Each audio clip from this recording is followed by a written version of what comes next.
जय हिंद। स्वागत है आप सभी का अपने यूट्यूब परिवार बी ए सेमेस्टर वाला में। आज आपके एग्जाम हुए हैं दीनदयाल उपाध्याय गोरखपुर विश्वविद्यालय और उससे संबंधित सभी कॉलेज में B A B S C third semester में जियोग्राफी का पेपर का नाम था economic geography. Paper code GEO 201F 2025-26। इसका हम लोग आंसर की देखने वाले हैं। 50 में से आपके कितने सही हुए हैं कमेंट करके जरूर बताइएगा, ठीक है। बहुत ही हार्ड लेवल का क्वेश्चन ये बनाया गया था। इसमें मैंने देखा UGC नेट के भी क्वेश्चन आपके इसमें दिए गए थे, ठीक है। तो ये बहुत ही हार्ड पेपर था, ध्यान रखेंगे। इसी तरीके से आपको फोर्थ, फिफ्थ और सिक्स सेमेस्टर में भी पेपर देखने के लिए मिलेगा। देखिए मैं बता दूं, पूरे उत्तर प्रदेश में केवल दीनदयाल उपाध्याय गोरखपुर विश्वविद्यालय ऐसा है जो इतना हार्ड पेपर बनाता है। केवल जियोग्राफी का ही नहीं, सभी जितना भी आपके क्वेश्चन पेपर होते हैं, जब आप सेकेंड ईयर से ऊपर जाते हैं फोर्थ या फिफ्थ और सिक्स सेमेस्टर में, तो वो आपके ऑटोमेटिक जो क्वेश्चन पेपर है वो हार्ड हो जाते हैं, ठीक है। तो ध्यान रखिएगा इस चीज़ को। पहला क्वेश्चन आपसे पूछा गया था कि सार्क का कौन सा उद्देश्य सदस्य देशों के बीच आपसी विश्वास और समझ को बढ़ावा देता है। सदस्य देशों के बीच आपसी विश्वास को बढ़ावा देता है म्यूचुअल ट्रस्ट एंड अंडरस्टैंडिंग, ठीक है। आपसी विश्वास और समझ, सी ऑप्शन राइट था क्वेश्चन नंबर पहले का। दूसरा कथन देखें, इसमें दूसरा प्रश्न है कि कथन ये है किसी भी अफ्रीकी देश में चाय बागान नहीं है। ऐसा नहीं है। देखिए चाय के बागान अफ्रीका देश में बहुत ही अच्छे खासे लेवल पर उगते हैं, ठीक है। चाय के बागान कई जैसे रवांडा है, चाय के बागान वहाँ पर काफ़ी अच्छे खासे लेवल पर वहाँ पर चाय की उत्पादन होती है। तो इसमें देखिए कारण आर क्या कह रहा है कि चाय के पौधे को उच्च ह्यूमस मुक्त उर्वरक मृदा की आवश्यकता होती है। ये आपका राइट है, ठीक है। ये आपका गलत है। अफ्रीका में चाय के बागान, चाय जो है चाय के बागान नहीं है, ऐसा नहीं है। चाय के बागान है, अच्छे खासे लेवल पर उत्पादन होता है, ठीक है। तो इसमें देखें ऑप्शन नंबर डी है कि कथन ए आपका गलत है, परंतु कारण आर आपका बिल्कुल सही है, ठीक है ना। डी ऑप्शन आपका राइट था। क्वेश्चन नंबर इसमें आपका ये दूसरा है। चलिए क्वेश्चन नंबर 3 आपसे पूछा गया था आर्थिक भूगोल का मुख्य उद्देश्य क्या है। आर्थिक भूगोल का मुख्य उद्देश्य होता है वस्तुओं और सेवाओं के उत्पादन, विनिमय और उपभोग से संबंधित गतिविधियों की स्थानिक विविधता का अध्ययन करना। ये ऑप्शन आपका राइट था तीसरे का। चलिए नेक्स्ट क्वेश्चन 4 नंबर आपसे पूछा गया था आर्थिक भूगोल में संस्थागत उपागम किस पर केंद्रित है। तो यह आपका केंद्रित है आधिकारिक और अनौपचारिक दोनों संरचनाओं की भूमिका पर। ये ऑप्शन आपका राइट है, ठीक है। अच्छा ये क्वेश्चन मैंने पढ़ाया था, लेकिन वहाँ पर पूछा था कि आर्थिक भूगोल में संस्थापक उपागम किससे संबंधित है, ठीक है। तो यहाँ पर आपका थोड़ा सा चेंज कर दिया गया था। नेक्स्ट क्वेश्चन क्या है, देखिए पूछा गया था वे संसाधन जिन्हें भौतिक, रासायनिक या यांत्रिक क्रियाओं द्वारा नवीकृत किया जा सकता है कहलाते हैं। तो वह आपके नवीकरणीय संसाधन कहलाते हैं। सी ऑप्शन आपका राइट है क्वेश्चन नंबर 5 का। प्रश्न नंबर 6 पूछा गया था निम्नलिखित में से कौन सा एक अजैविक संसाधन का उदाहरण है। अजैविक संसाधन कौन सा है। देखिए चट्टानें क्या है आपकी अजैविक संसाधन है, ठीक है ना। इसमें सी ऑप्शन आपका करेक्ट है। नेक्स्ट क्वेश्चन 7 नंबर पूछा है कि निम्नलिखित में से कौन सा सही सुमेलित नहीं है। सही से सुमेलित कौन सा नहीं है, इसमें देखने का प्रयास करेंगे। देखें जर्मनी में जो है नॉर्मंडी नहीं है, जर्मनी, ठीक है। बाकी ये कजाकिस्तान, कारागांडा ये आपका राइट है। फ्रांस पेरेनिस से, ठीक है। यूक्रेन आपका क्रिवाई राज से संबंधित है। इसमें बी ऑप्शन आपका क्या है सुमेलित नहीं था, ठीक है ना। चले नॉर्मंडी ये शायद फ्रांस से संबंधित है, बिल्कुल ये फ्रांस से संबंधित है आपका नॉर्मंडी, ठीक है। ध्यान रखिएगा। नेक्स्ट क्वेश्चन देखेंगे 8 नंबर। देखिए 8 नंबर क्वेश्चन है निम्नलिखित में से कौन सी खाद्य सामग्री पानी की सर्वाधिक मात्रा का उपयोग करती है। चॉकलेट, ठीक है ना। धान पैदावार के लिए, धान के पैदावार के लिए पानी की आवश्यकता होती है। यहाँ पूछा है किस खाद्य सामग्री पानी की सर्वाधिक मात्रा का उपयोग करती है। चॉकलेट करता है, ठीक है ना। ऑप्शन नंबर ए करेक्ट है। चावल आपका करेक्ट नहीं है, ध्यान रखिएगा इस चीज़ को। ये भी यूजीसी नेट में क्वेश्चन पूछा जा चुका है आपका क्वेश्चन नंबर 8, ठीक है, ध्यान रखिएगा। नेक्स्ट क्वेश्चन है विश्व के कृषि प्रदेशों के सीमांकन में डी विटलसी 1936 द्वारा निम्नलिखित कारकों में से किसका प्रयोग नहीं किया गया था। तो इसमें भू स्वामित्व ये क्वेश्चन आपको मैंने बताया था, ठीक है। उसमें डी ऑप्शन राइट था। यहाँ पर आपका ऑप्शन नंबर ए में दिया है, ठीक है। लैंड ओनरशिप नहीं दिया था इन्होंने, ये ऑप्शन आपका राइट था क्वेश्चन नंबर 9 का। क्वेश्चन नंबर 10 है देखिए पूछा गया है कि निम्नलिखित में से कौन सा सही सुमेलित नहीं है। तो सही सुमेलित कौन सा नहीं है, देखें इसमें बात करें तांबा आपका चित्रदुर्ग, ये आपका गलत है, ठीक है।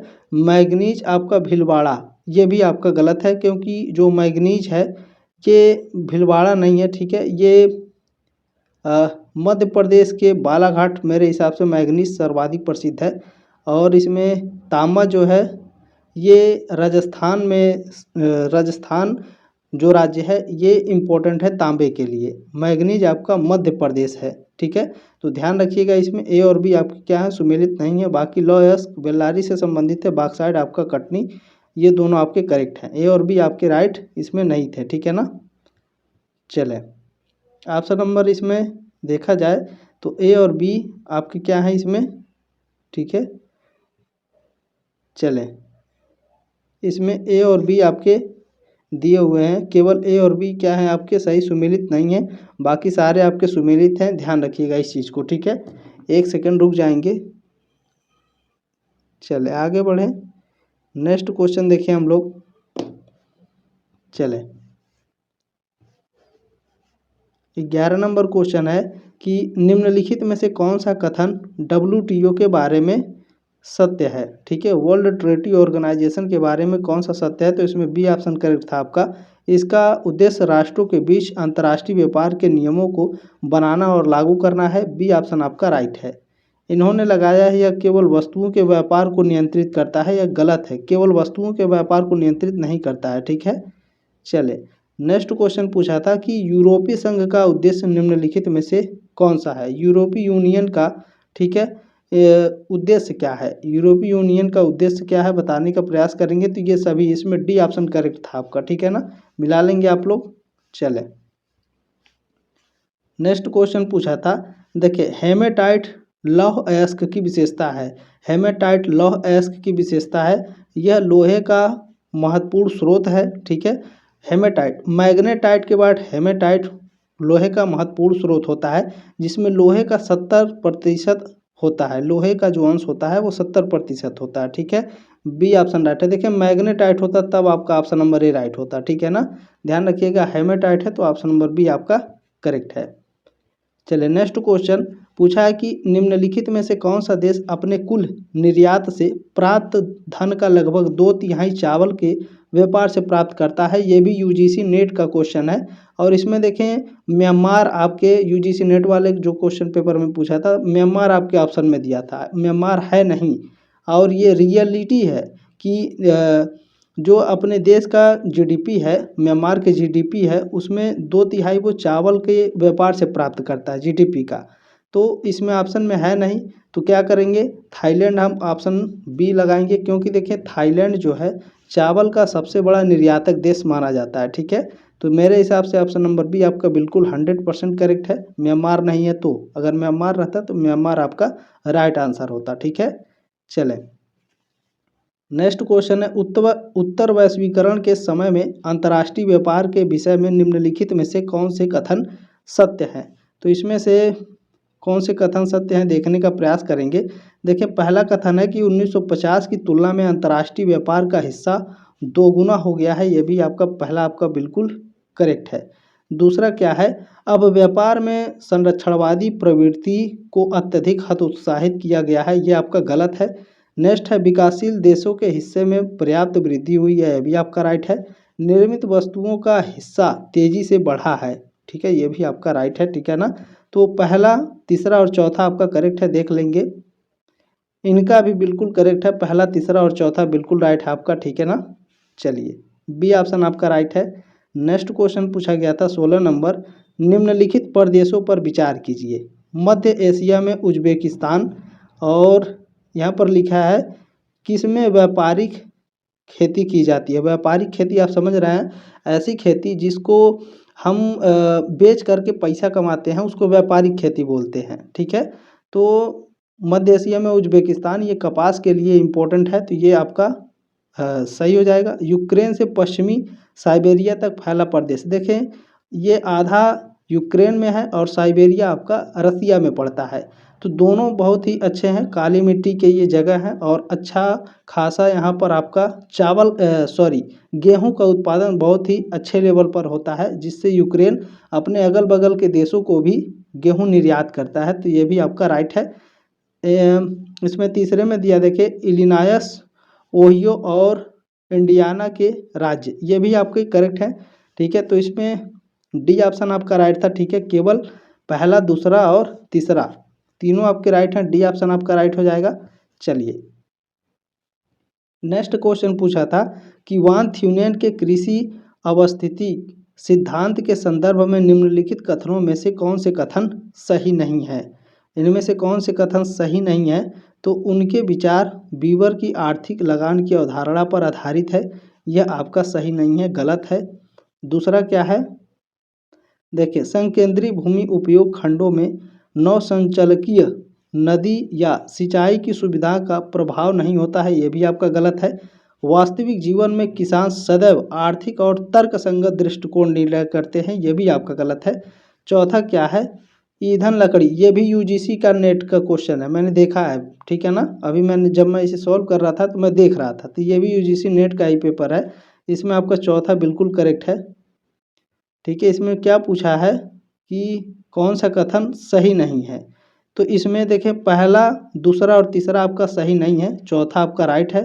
तो देखिए इनका भी बिल्कुल करेक्ट आंसर है, पहला, दूसरा और तीसरा गलत है, चौथा आपका सही है। ठीक है, ए ऑप्शन आपका राइट था। चलिए नेक्स्ट क्वेश्चन देखेंगे। 18 नंबर पूछा गया है, अल्फ्रेड वेबर के सिद्धांत के अनुसार उद्योगे के स्थान का निर्धारण कारक क्या है। ये क्वेश्चन मैंने बताया था, दो क्वेश्चन हो गए।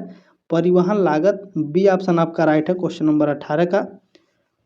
चलिए ये भी क्वेश्चन मैंने बताया था, ये मॉडल पेपर में था। भारत में लौह अयस्क उत्पादन अग्रणी राज्य समूह है, ओडिशा, छत्तीसगढ़ और झारखंड तक। कर्नाटक मैंने अपने तरफ से बताया था आपको। ठीक है, तो 3 क्वेश्चन हो गया, सी ऑप्शन राइट है क्वेश्चन नंबर 19 का। कुछ बच्चे कह रहे थे गुरुजी आप जो पढ़ाए थे उसमें से आया नहीं था, तो मैं उन लोगों को क्वेश्चन में बता दूं कि कितने क्वेश्चन आए थे बताए हुए। ठीक है, चलिए ये भी क्वेश्चन पढ़ाए हुए आया था। ठीक है, यूरेनियम किस प्रकार का संसाधन है, रेयर संसाधन है ये। ठीक है, रेयर मटेरियल है, बहुत ही मुश्किल से मिलता है, विरल संसाधन है। 4 क्वेश्चन हो गया। ठीक है, चलिए बी ऑप्शन आपका राइट है।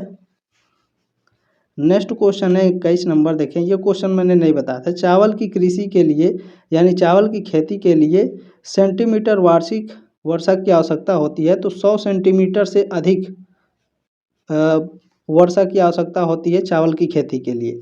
तो ऑप्शन में कहीं भी आपका 100 सेंटीमीटर से अधिक नहीं है, केवल सी ऑप्शन में 125 सेंटीमीटर से 200 सेंटीमीटर। तो ऑप्शन नंबर आपका सी बिल्कुल करेक्ट होगा 100%।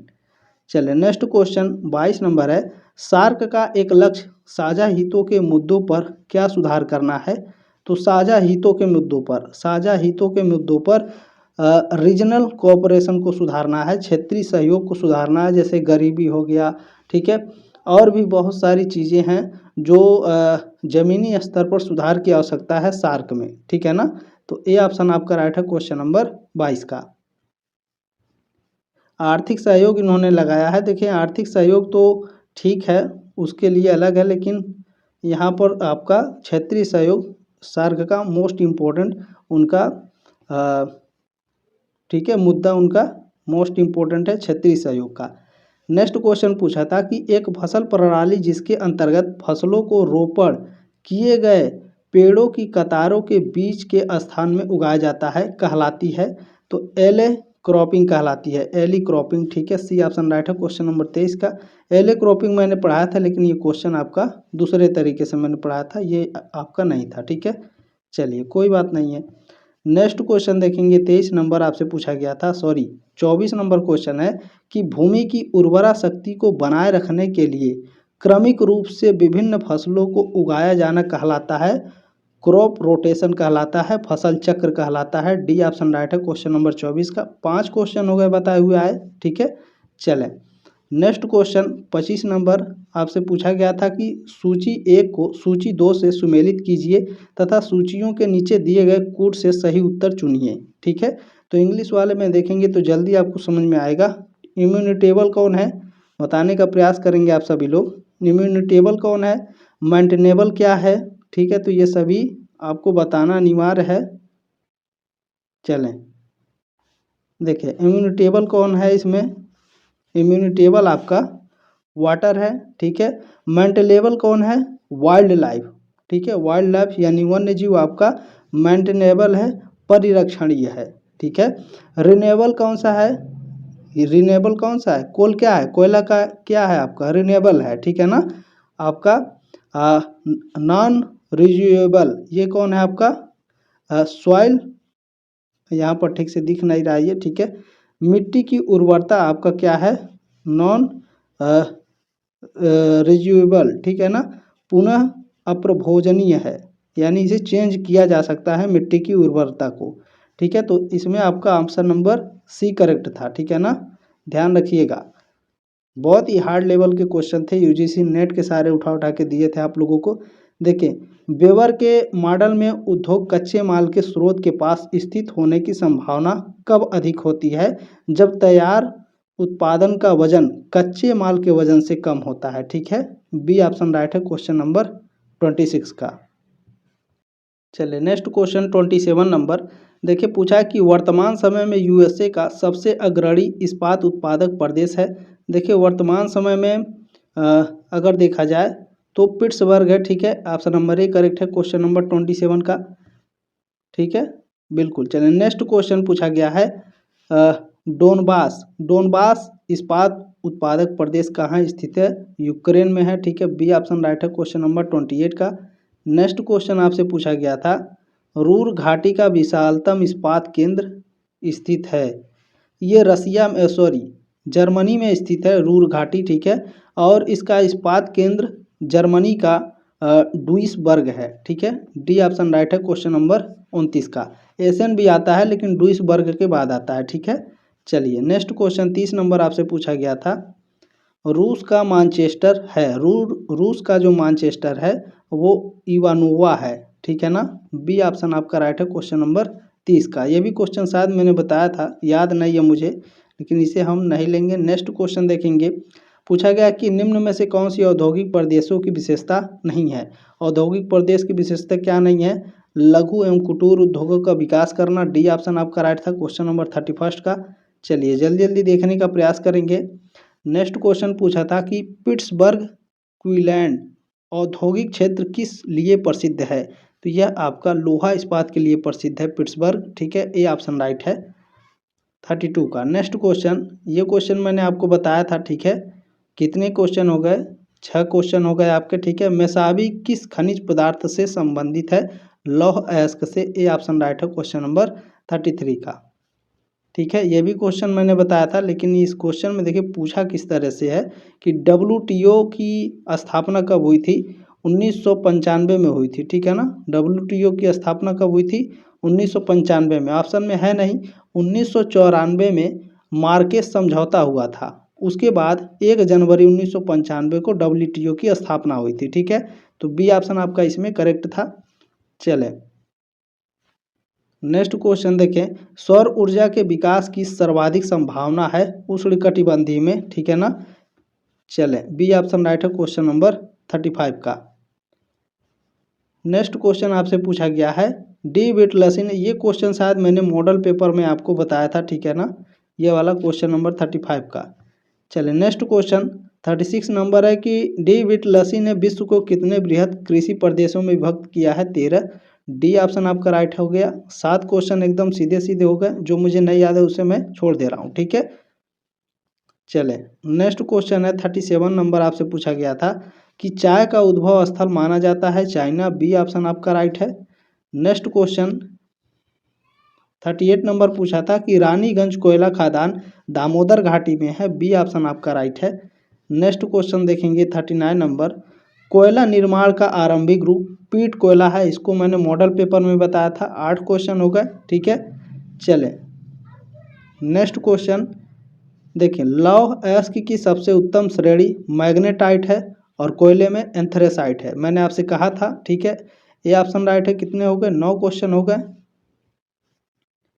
चलिए नेक्स्ट क्वेश्चन पूछा था आपसे कि हीरा किस श्रेणी के अंतर्गत आता है? तो यह रत्न के अंतर्गत आता है। डी ऑप्शन आपका राइट था। 41 का question number 42, the limits to growth नामक पुस्तक प्रथम बार कब प्रकाशित हुई? ये प्रकाशित हुई थी 1972 में। सी ऑप्शन आपका राइट है क्वेश्चन नंबर 42 का। यह भी मैंने आपको बताया था। 10 क्वेश्चन आपके हो गए। नेक्स्ट क्वेश्चन पूछा था कि जर्मनी का सबसे प्रमुख औद्योगिक प्रदेश है? तो रूर है। ठीक है, मैंने कहा था रूर जर्मनी का सबसे प्रमुख है औद्योगिक क्षेत्र। सी ऑप्शन आपका राइट था इसमें। Next question Manchester great Britain के किस औद्योगिक प्रदेश में स्थित है? तो लंकाशायर में स्थित है। डी ऑप्शन आपका राइट है क्वेश्चन नंबर 44 का। चलें, नेक्स्ट क्वेश्चन आपसे पूछा था कि कावासाकी नगर जापान के किस औद्योगिक प्रदेश के अंतर्गत आता है? टोक्यो योकोहामा के अंतर्गत। ए ऑप्शन राइट है 45 का। नेक्स्ट क्वेश्चन आपसे पूछा गया था कि डेट्रॉयट औद्योगिक प्रदेश किस उत्पादन के लिए प्रसिद्ध है? मोटर गाड़ी ऑटोमोबाइल के लिए प्रसिद्ध है। ठीक है ना, बी ऑप्शन राइट है। रसायन के लिए प्रसिद्ध नहीं है। नेक्स्ट क्वेश्चन पूछा गया था कृषि अवस्थिति के सिद्धांत में एकाकी राज्य की संकल्पना किसने दी थी? ये भी क्वेश्चन मैंने बताया था। 11 क्वेश्चन हो गए आपके। ठीक है, वान थ्यूनेन ने बताया था। डी ऑप्शन आपका राइट है। चलिए, नेक्स्ट क्वेश्चन पूछा था कि वान थ्यूनेन के सिद्धांत का उद्देश्य था। वान थ्यूनेन के सिद्धांत का उद्देश्य क्या था? बाजार से दूरी के साथ भूमि उपयोग में परिवर्तन दिखाना। ठीक है, ये ऑप्शन आपका राइट है 48 का। ये भी क्वेश्चन मैंने बताया था आपको। ठीक है, 12 क्वेश्चन हो गए। आइसोडापेन शब्द का प्रयोग सर्वप्रथम किसके द्वारा किया गया था? अल्फ्रेड हेटनर लिखा, हेटनर नहीं, टाइपिंग में गलती हो गई होगी, अल्फ्रेड वेबर है। ठीक है ना, ये ऑप्शन आपका राइट था क्वेश्चन नंबर 49 का। चलें, ये भी क्वेश्चन मैंने आपको बताया था। टोटल आपके कितने हो गए? 13 क्वेश्चन। अब बताइए, 13 क्वेश्चन मैंने आपको मॉडल पेपर क्वेश्चन पेपर दिया था, उसमें से 13 क्वेश्चन है। कुछ आप लोगों ने मेहनत की होगी तो कम से कम आप लोगों का 25 प्लस सही होना चाहिए। ठीक है, इतना तो आप लोग किए होंगे। कुछ मैंने किया आधा से कम ही मैंने किया है। आप लोग तैयारी भी किए होंगे तो कम से कम 25 प्लस तो आपका जाएगा ही जाएगा। एकदम कम से कम मैं बता रहा हूँ। बाकी अगर जो बच्चे अच्छे से पढ़े होंगे उनका कम से कम 35 प्लस होगा। ठीक है ना। चलिए, देखिए, किस विद्वान ने औद्योगिक अवस्थिति में सामूहिकरण के प्रभाव को महत्वपूर्ण माना है? तो अल्फ्रेड वेबर ने। ये भी क्वेश्चन बताए थे ना। ठीक है, 12 का ऑप्शन नंबर डी करेक्ट है। 50 में से कितने सही हुए हैं कमेंट करके जरूर बताइएगा। जल्द मिलेंगे आपके नेक्स्ट क्लास में। तब तक ले जय हिंद, वंदे मातरम।